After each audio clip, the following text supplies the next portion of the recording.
the teachers certified. So we'll go through a week-long training with the teachers and teach them, say, how to design a rain garden.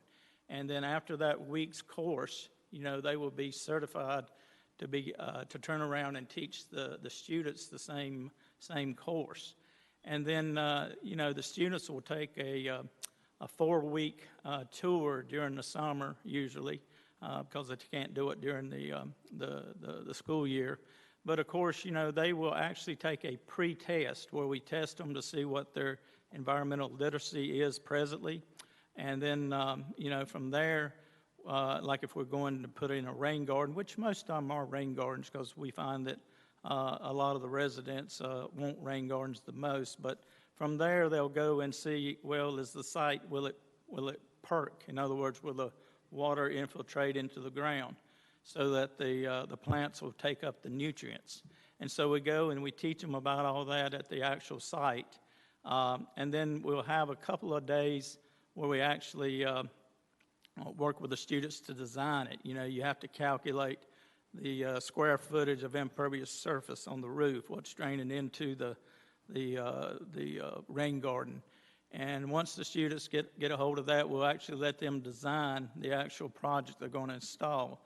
And then, of course, they'll take and over maybe 2 or 3, 4 days, they'll go out and actually install this rain garden and to specs. And all this is done to specifications that were set forth by the state.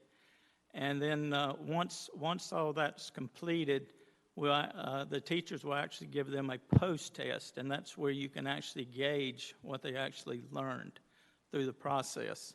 And some of the preliminary findings. Now, I've got a real detailed report from a professor at Penn State who's been helping us do the data analysis, and I'll be glad to share that. But the bottom line is they've been learning about 20%, having a 20% increase in environmental literacy, and they all love it. They just love learning, and they love it. Learning the skill set to actually that can carry it on through life. We've actually had 1 or 2 that go on and get a job with DPS. That's gone through this course after they've gone out of school. So it's been a real great program thus far. And thus far, we have 2 schools that participate year in, year out. And, you say, well, why haven't you expanded past schools? Well, again, it takes resources. Each school time, you figure on 30 students and about 6 to 8 teachers, and then you got to have about 10 projects to put in. You're looking at about $45,000 per school per year. And so you got 2 schools going. If you there's been some talk about adding 8 more schools, going from 2 to 10. Well, that's fine, if you've got the manpower, but also you've got to have the resources to keep the schools going that you already have starting. So it can be a costly venture, but I think it's one that's proven that it's paying dividends. Again, like I mentioned, the teachers actually learn stipends while the students do as well. And thus far, the last couple of years, we've had 80 students over the last couple of years that's gone through this program. Some of the outcomes, obviously, there are some we've already mentioned. But I think the main one is giving the students that connectivity with the environment.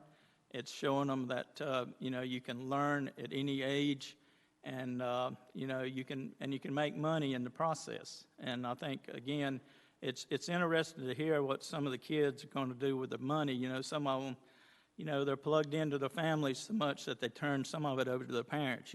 Kind of breaks your heart a little bit that they work all that hard, but that's the kind of students we've got out there, that they're really putting their best foot forward and wanting to help out all they can. And some of them will tell you they're going to buy themselves something too as well. But again, it's a good program, and we were looking at expanding it. So that's kind of the reason we brought our position up in this year's budget.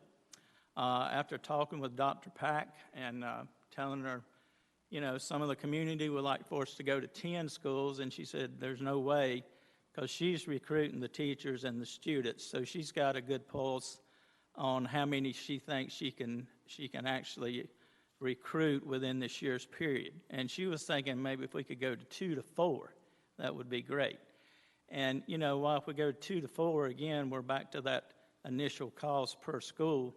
And we did submit a grant a couple of weeks ago, maybe a month ago, and in hope that we would get it to continue what we've already started. But again, you know, if you just go from 2 to 4 schools, I don't know that that would be enough to keep a new person busy all the time, because we have another person who actually manages the CCAP program, Saad Masood. He couldn't be here today, but anyway, he actually is the manager of the CCAP program and the Betsy program. And so, you know, to add another person, you'd have 2 people, and I, as a director, don't feel that's enough work. We actually go out and we'll do community presentations to solicit projects. And for example, we did one in Bragtown, and we had a grant through the Southeastern Sustainable Community Fund. It was in partnership with the city. And last spring, as a matter of fact, you guys actually approved a budget amendment of $188,000 that we used for the last 2 years for this program. And that was actually to keep northern and southern program thriving like it's been. So we're asking for the new position, you know, and hope that we can, you know, if we can come up with the resources. My plan A would be, yeah, it'd be great if we had enough resources to keep 2 of them busy in CCAP and Betsy, you know, but again, it takes resources to do that. But then, too, you got to have a plan B. And so the plan B would be to, you know, if we went from 2 to 4, again, I don't think that would be enough work, but we do have a plan B as it relates to environmental education. And Lisa has actually been heading up our environmental education. We had a full-time environmental education coordinator that we lost to the national office in D.C. Back in 2018. Some of you may remember Jennifer Brooks, but she went on to work with the NACD, which is the national office. So again, that was a void, but Lisa has done a good job of filling that void. But, you know, it's come to the time to where, you know, she could use some assistance with that. So that would be plan B to take this position if we didn't get funding for, say, 6 to 8 schools, if we could take that position, what time it had extra from the Betsy program, and maybe handle some of the environmental education programs. And Lisa's going to briefly go over some of those with you. Here you go.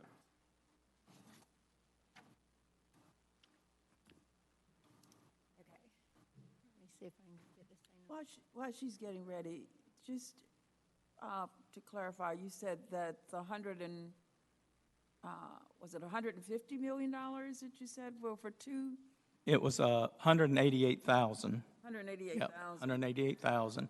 And we received that through a grant in partnership with the city. I got millions on. Yeah, yeah, that sounds good. Talk about millions. I mean, No. I can't even go back to 1,000. You know, it's like yeah. Our books aren't right. But yeah, we All right. 188,000, and we partnered with the city on a grant to get that SSCF. And that funded 2 people, 2 teachers. Well, that actually funded 2 schools, northern and southern, correct. So is that going to continue? Well, that funding will, by the end of this December, that funding will all be spent. So again, we're constantly fishing for grants, and we're kind of like the child that goes out and get a job. You know, we try to bring in outside money as much as possible, and we've done a great job over the years. But I don't know, you know, competition's getting steeper, you know, so a little local skin would be great. Thanks. Okay, you want to go ahead? Okay, so I'll be brief, but I did want to talk about the environmental education program and parts of it that I see this position could really assist with. And one of the main things is the Envirothon program. I don't know if you guys are familiar with it, so I'm just going to give you a little background, but it's an environmental competition, and it's geared for kids to compete outdoors, and they compete in 5 different areas: aquatics, current environment issues, forestry, soils, and wildlife. And these kids start studying in September. They form teams of 3 to 5 members, and they have to be from the same high school or a club. So they could be a 4-H club, they could be a scout club, but they have to be from the same county otherwise. So we give them the resource materials. They are provided from the state off of the NC Envirothon website. But our job is to train the teams in these 5 areas, or to align resource professionals to train them if we don't have time. So I see this as a big help from somebody if they could come in and help oversee this program. Because this year alone, and before I get to that part, let me tell you one more thing. So they have a regional competition. And so at the regional competition, they compete against 11 areas. And this year we had 2 of our 6 teams to advance on to the state. And then the state competition was in April, and our 2 teams placed out of 500 kids there, placed in the top 10. So we had 1 third-place team and 1 ninth-place team. So I really think if we had more time and more resources, these teams could advance onto the international competition.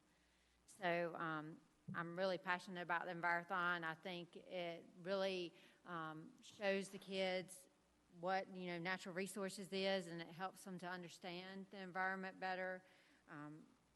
Kids we've had go through this, a lot of them go through the School of Math and Science, or they're your higher achiever kids. So I would love to see this program expand itself in Durham County. Let me go to my next slide. So the next slide, I'm going to talk about the conservation contest. And you guys have probably seen this if you've read our newsletter or looked at any of the social media stuff we post out. But we do a lot of conservation contests, and some of our contests come from the State Association of Soil and Water Conservation Districts. And so we support all of their contests that they offer, which is poster, public speaking, essay, slideshow, computer-generated poster, and Teacher of the Year. So back in 2007, I believe, we decided to add another contest, and it's strictly for Durham Soil and Water, and it's a bookmark contest because we saw a need for expanding it to kindergarten and 2nd grade, and so now we hold a competition anywhere from kindergarten to 12th grade with the Envirothon program and all of these association contests. So I know this year alone, I was able to increase the number of students we had, and we had 582 entries for all our contests, and it was a 25% increase from last year. So I know if we had an additional person to help with this, to go in and introduce the contest in the school systems, we actually could double this number, which would be wonderful to see all the kids participate in this. And then we did have this year, which was really exciting, we had 6 regional winners and we had 2 state winners, which was really exciting. So yeah. Last slide is to talk about environmental education in the classroom. I get a number of calls every year can you come in my classroom? Can you come in and do a presentation? Sure, we can come in, but the problem is I don't have the time or we don't have the resources to do it. So we're only a 5-member staff, and then we have some contract services employees, 2 of them, but it's not enough for us to be able to go in all these schools they're asking for us to come into. But we do what we can, and so normally we'll go in, and do a lesson, which might take a half a day. We also do field days in October of every year. We used to do them 3 days consecutive in October. Well, when COVID hit, we had to think out of the box and figure out a new way to do it. And plus, transportation was becoming a bigger issue with schools, being able to bus the kids and get them back to school in a timely manner. So we decided to go to individual schools this year. And with that, it takes more resource time and more staff. We need the staff to be able to do it. But I was able to get us into 7 schools this year, which was really nice, and the schools really liked the idea that we went to them, and we, instead of having 2 or 3 classrooms come to us from each school, we were able to take the whole 3rd grade because that's who we do it for. So it was really nice to have them there. So I think that could be expanded. Also, outreach could be booths expanded, HOA events, talking about Betsy, any of our other environmental education stuff. We do an annual pond clinic always in the springtime. That person could help spear up that. I don't know, I would hope that you guys would help us expand this program because I do see a need in the community for this. And then I know you probably all know this, but environmental education helps improve academic achievements, encourages environmental stewardship, it deepens personal development and well-being, and it strengthens communities. Thank you. If anybody has any questions. Thank you try to for your help you. presentation. Commissioners, Commissioner Lum? Thank you all for this really great presentation and these programmings. It just seems really exciting. I wish when I was a student we had programs like this. I was wondering, I'm glad you mentioned the schools that y'all have gotten involved with. I would love to see, and I know this doesn't fall necessarily under the county as much, but if we can provide assistance with it, with how we can provide more opportunities for our students and young community members who live in public housing or low-income neighborhoods to get more involved in learning about these programs, participating in them. I was wondering, like, what efforts have already been made in that area, or what ways can we as commissioners support you in reaching out to city council members and DHA to try to... So I share all of our environmental education stuff with DPS, and I have them share it out. Some of the problems have been language equity, and I do sit on that committee with Deborah Craig Ray for language equity, and we're trying to expand that. I have had some help with cooperative extension to translate some of my contest flyers, but all of them haven't been done that way. So if I could get more help that way with translation, I think that would really help. And also, if you guys have any resources of people you know inside of schools that you could help share out the materials, that would be great too. Any other questions? Commissioner Carter? Yes, thank you. So just to be sure I understand, you're saying that you do believe that there is demand within our school system for increased participation in the Betsy program. And is there also demand among residents for more opportunities for the CCAP cost share projects? I guess those are my questions. And is this something that, is that what the FTE that you requested was? Would that be their responsibility to help with those Well, programs? again, the plan A would be for the FTE to work hopefully in the Betsy arena. And obviously, if you're working in the Betsy arena, you're working in the CCAP arena as well. To answer your other question, the way we solicit participation is we'll go out and do an HOA meeting with people and tell them about CCAP program and that kind of thing. And once you get the projects, because that's the first step, if you get students, what are they going to do? You got to have projects lined up for them. So, for example, we went to Bragtown, and after that HOA meeting, we had 31 requests, and you got to go out to each house and see whether or not it qualifies, because it has to be a water quality problem before we can cost share on it. And then, of course, if it is a water quality problem, then you've got to have money to install these BMPs, these projects. And so, and then if you can pull the kids into it. Now, the students have not installed all of the BMPs that we put in by no means. But the ones that we can, we pull them in. But, of course, if you pull them in, then there's a cost there. Mm-hmm. I do think the interest is there in regards to additional students, and so does Dr. Pack. But it's kind of like you've seen the guy where he's spinning the plate, and he's got a couple plates over here spinning, and he starts a couple. Well, you got to go back and spin these some more and keep them going while you add new ones. And so that seems to be the the problem I see is how do you continue the schools that you started while starting new schools, which takes new resources to do. And of course, we've been trying to do it with grant money, and it's about impossible. So the grant money, so really you don't have a sustainable funding source for any of the Betsy? What are you asking us for? I mean, just give me dollars and dollars. What's the exact amount of money you're asking for? Well, we asked for an FTE in our budget, and I'm not sure what the dollar amount was. Do you remember? As for an FTE, and what else? Yeah, Yeah, I don't remember. Yeah, the FTE was to support Betsy and environmental education. right. The FTE amount, The outreach coordinator. it was for $68,000 is the FTE, is the coordinator position, was estimated at $68,919. And that was a position. We did not ask for BMP money because we've been getting that from other grants, and we're still submitting for that. And we didn't ask for the resources for the students and the teachers, the stipends for them, because we have enough to carry us through this year. And we're hoping to get more through grants by the end of the year. But again, if we don't, and we have the FTE, we've got work for them to do. I'm just like, let's go to the bottom line.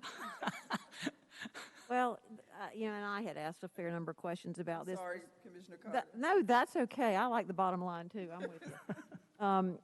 But we had gotten an email from Matt Kopak, and he was representing Don't Waste Durham, Green New Deal for Durham, Ellerby Creek Watershed, Sierra Club, New Hope Audubon Society, People's Alliance Economic Justice Team, People's Alliance Environmental and Climate Justice Team, and 3 others who I can't read without putting my glasses on, Toxic Free NC, Sunrise Hub, and the Climate Reality Project Durham chapter.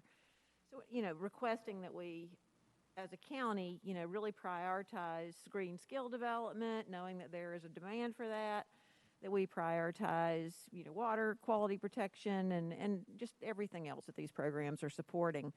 And their request was $200,000 in order to expand from 2 to 4 schools and to increase the CCAP by, contributing $80,000 of that 200 towards CCAP.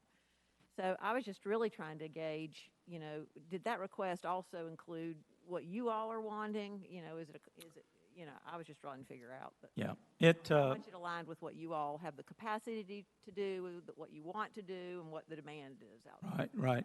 Well, with the new position, we would be able to allocate that money in the community and bring new CCAP projects, bring new students, go from 2 to 4 schools with the funding that Mr. Kopak has laid out. Now, we only asked for the position because we've lived off of grant money. But I can't guarantee that we're going to get anything beyond December. It's kind of like fishing. You get an application, submit it. There's a lot of them we don't get, but there's a lot of them we do. But you can only try. But obviously, it'd be great to have some local skin. Right. Any other questions? Commissioner Jacobs? Thank you. Again, so glad to have you all here. I would, first of all, I want to acknowledge Mike Dupree is not with us anymore, but the Betsy program was really his baby, and just the incredible work that he put into creating that program and advocating for it and getting funding for it. I would love to get from you all kind of like information about where we are right now with the Betsy program, just more detailed information about the budget, who is exactly involved right now, in terms of number of teachers and students. I'm sure by now you probably have already done this. It's about to start, right? It's a summer program. How many people are going to be in the program, and what are they going to be working on? Just to get a current kind of just thermometer on that, and just understanding how much does it cost to run this program, And I don't know who is who is running the program now? Saad Masood is running, he couldn't be here today, so I'm Okay. kind of pitch hitting for him, but yeah, Yeah. Saad is actually heading it up. Okay. Yeah, because, I would really like to understand more about where we are now. I mean, I would like to expand the program, but I would like to understand where are we at with it. And, your list of all of the benefits of the program, one thing that wasn't on your list was workforce development. Like this is a jobs program for a lot of kids. I remember, at least initially, there were many kids in the program that were in special ed type of programs. They were kids that were not necessarily going to go on to college. And I know that some of them were able to then have skills that they could then get jobs. You mentioned some getting jobs with Durham Public Schools. So for me, that's actually one of the biggest appeals of this program, being a workforce and a jobs program.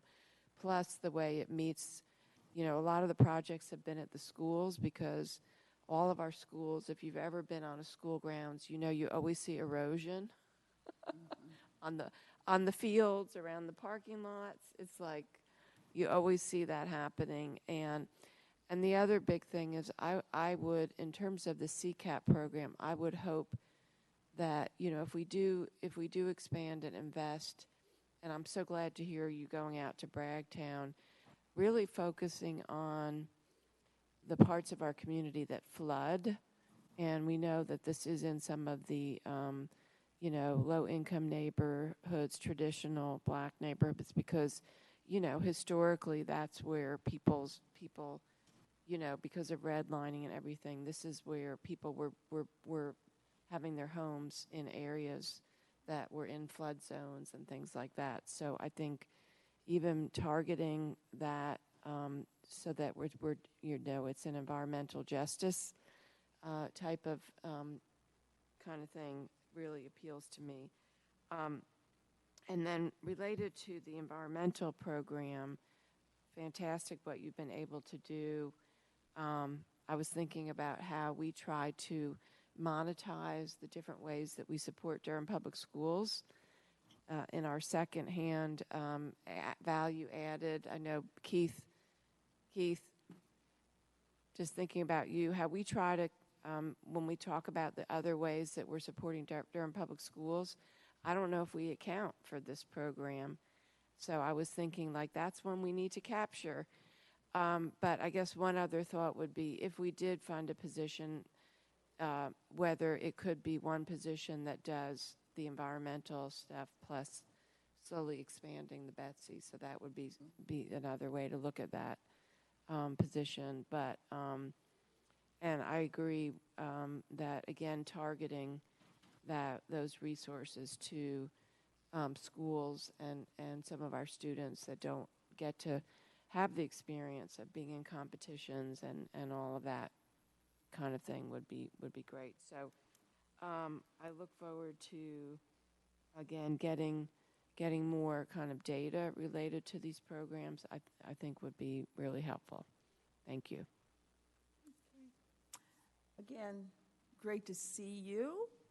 Thank you so much for continuing to do the work. And if there's nothing else, we appreciate the work you. that you did. You got something else? Oh, thank you. Okay. Well, thank you so much. Thank you all. Yeah, thank you. So we've got drop ads, commissioners, and we have to be out of here by 3 o'clock. So we got 20 minutes to do this piece of the agenda and be finished by 3.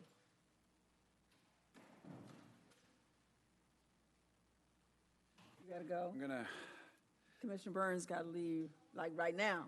She gotta go right now, y'all. I will be watching online. She gotta go right now, this y'all. drop ad is So- just for your yeah, information at this point, and it Keith is will be gonna shown again on the 6th. Yeah, Keith So is gonna get us out of here like in 2 minutes. in 10 minutes. Gotcha. There's no decisions anyone has to Please make. take all the time you need. I am not important to this process. No, No decisions have to be made today about what you're looking at. This is sort of an FY to keep you, All right, you're gonna just tell us stuff, right? yes. I would like to make a strong request that y'all get enough technology in this building that computers can sit right here and control the screen, and we don't always have to go to Monica. This is mildly frustrating that she has to sit over there and run it, and Monica. Yeah, talk to Monica and get, that position was taken another place. Anyway, all right, we'll move it. all right, let's go. Okay. So, Monica, can you scroll down just a little bit so it's showing the top changes and maybe hit the magnification down there at the bottom and go to like 100%? What I want to show you here, we show you this every year, and you can see the commissioners leaning in. You might want to increase it a little bit more so they don't have to lean too far in. And then scroll up to the, thank you. All we're showing you here are different numbers of possible numerical changes to the manager's recommended budget. In blue are administrative items that are changing because we just got later information, more up-to-date information. Those aren't really arguable. They're just issues that once we got clarification, we're making some administrative changes. So the public health grant for maternal health is a late addition that public health got. It's a plus $450,000 in revenue, and they would then spend that $450,000 revenue for various things in the grant. It's a net of zero to the county, but it's additional money that will include in the board-approved budget. Pre-K full funding, we had to adjust that number after talking with Drew and pre-K staff, Linda. That number drops a little bit by $31,000 to technically get exactly the number that they requested. We're adding funding for an immigrant and refugee position. We're getting revenue for that. It was with city revenue of $65,000. I think it's moving to the county as a position with the city supporting revenue, so that's a net zero to the county, and then a reduction in funds for early childhood. That was just not a mistake, but and something that was missed in the changeover in the budget office. So that's actually already accounted for. That's a reduction of $150,000. The issues that are most important to the board, remember, those blue ones are sort of administrative changes, are going to be the purple ones and the yellow ones. And what are the purple issues? Well, the big one is additional DPS funding. And right now, we have built in, after discussions with the manager, a proposal of an additional $1 million to Durham Public Schools. That's just on this spreadsheet. Doesn't mean it can't go higher or go lower. That's up to the board to choose. But we have $1 million in there right now. And then we have a number of different things. Bull City Community Schools had a late request for funding and some clarification. That's an additional $146,000, $71,000 for RAP care for some pre-K stuff to get that up in order. And then there's a listing on the revenue side, you'll see, for food assessment, food security grants, CJRC building, all the way down to youth home parity. Those are directly related to some questions that Commissioner Jacobs had about can certain things that are funded in the general fund budget without ARPA dollars be funded with ARPA dollars. So the expenditure is already in the budget. I'm just showing you what the possibility would be if we added every one of those things, the food assessment plan at $150,000, the food security grants at $475,000, all the way down to the $125,000. We put those all on ARPA dollars, additional ARPA dollars. Remember, the manager recommended about $6.4 million in ARPA funding for support of various things. This would be additional. I think it's close to $1 million, $800,000 to $900,000 in that list of revenues. So that would go off of the general fund property taxes and sales taxing supporting to ARPA funding. That would be, in effect, the savings to the general fund per your question, Commissioner Jacobs, Vice Chair Jacobs, about can we offset this with revenue. That's on there for you to consider. Commissioner Carter had posited a late question in some of her questions about the TJ-COG solar program. That initial request from TJ-COG was for $50,000. It wasn't initially recommended by the manager, but there was a question by a commissioner, I think she sent to all commissioners to ask you consider it. It would cost the county $50,000. And then I think there was a late request from the manager that may have come from board members about additional assistance to MWBE for $50,000.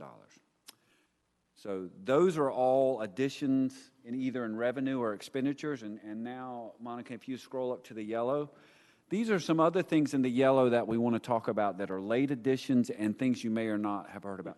You And heard. Keith, Yes, ma'am. can I interject here? So Absolutely. the increase from 5 to 7% for sheriff office and youth home, after a conversation yesterday, I think that was just a misunderstanding. And so that, I think, is something that will come off.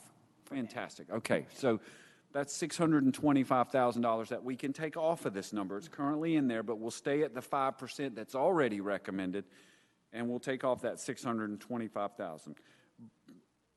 The Claudia and the manager had a meeting with the chair and vice chair as part of the June 6th work session, and there's going to be discussion about proposing an ombuds office at FTE and a new attorney position in this fiscal year. Late, it may not have very many dollars needed for this fiscal year, but it's going to have to, if it's approved by the board this fiscal year, we don't have any funding for it next fiscal year. So that's $125,000 for the ombuds office and $140,000 for a new attorney, just to do some general support work. And Claudia's here to talk about that if you need explanation. There's also been a request, I think, for transportation support with the transportation attorney at another $140,000. And then there's the possibility, Commissioner Jacobs and you all, the board, heard today about requesting from the ABC board a potential $100,000 more in revenue for FY 22-23. The net effect of all of that is an increase in funding needed by the county of $990,000. But now, just hearing County Manager Dr. Sowell talk about taking $625,000 of that off, it's a net of all of those changes, if all of them occur, or you will support all of them, of about around a plus $300,000 from the manager's recommended budget to the commissioner approved budget. The budget office would propose using general fund balance to support the additional net $300,000. That's if ABC board comes back and supports $100,000 more for a revenue for the county, and we put all those things on ARPA. Does all of that make sense?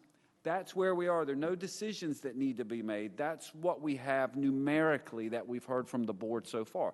You also just had a pretty strong call request for a new position from Soil and Water. So if you were to consider that and the manager says put that on the add delete list, that would be another $69,000 added to the $300 that will net. I'm going to take off the $625, and we'll just see. I'm sure we have another couple of days to hear from commissioners. Then we'll go over this add delete list on June the 6th and hopefully get nods of approval from the board, and maybe we can skip having a meeting on June the 8th. We have that date open. But if you all approve the changes to the add delete on June the 6th, we'll make them and we will present a budget ordinance with these changes in them for you for June 13th to approve. So does this mean, as is, it's a tax increase? No, ma'am. No, ma'am. We're just showing you numerically what a tax rate increase is equivalent to. The budget office is proposing general fund balance, no tax rate increase. Remember, we're going to take off $625,000 of that number per what I just heard. We may add a little bit more depending on whatever commissioners have heard today and may hear on June the 6th. We're roughly in the $300,000 additional funding needed if we do all of these things and the ABC board comes back and commits $100,000 more in revenue. If the ABC board doesn't commit $100,000 in revenue, then we're $400,000 out. Still be general fund balance, I would recommend. That keeps the tax rate flat. Yes, ma'am. So we can have, we are going to discuss this on the 6th and every day in between? If you would like, Yes. would you all I'll like for submit me to send emails. you? Would you all like for me to send you a copy of this spreadsheet to those Yeah. of you so you can have it? We're going to have some questions about this, so. I will send you a picture of the spreadsheet, not a working version. I don't need people asking. Yeah, Yes.